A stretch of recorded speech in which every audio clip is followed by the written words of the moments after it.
Zašto kiša kuca po prozoru? Da li ste primetili da kiša ne pada svaki dan, a i kad pada, ne pada isto? Nekad šapuće, nekad trči, nekad lupa kao da joj se žuri, ali kada kuca po prozoru, to nikada nije slučajno. Te večeri nebo je bilo teško od misli, sivo, ali nije izgledalo ljuto, samo nekako puno, kao da je imalo potrebu da se malo rastereti.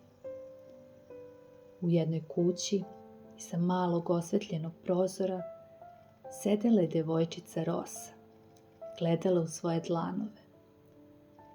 Dan joj nije bio lak.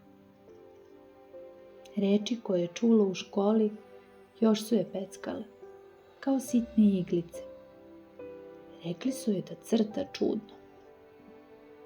U sobi je bilo tiho, čak i sat na zidu otkucavao sporije nego inače. Lampa je bacala toplo svetlo po zidovima, a jastuk je mirisao na čisto. Te misli prekinuo je zvuk. Kuc!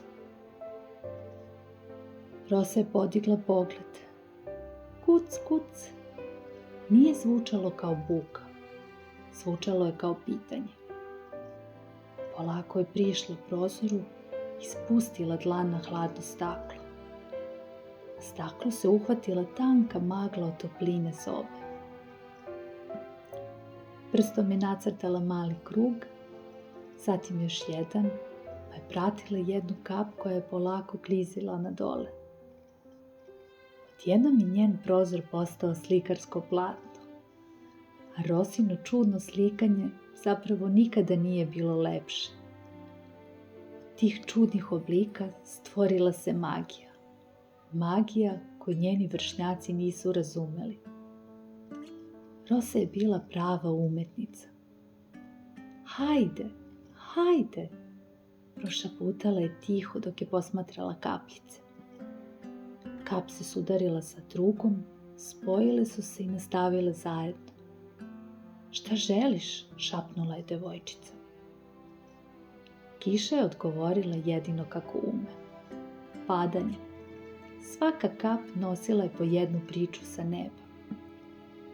O morima koje se nikada ne umore.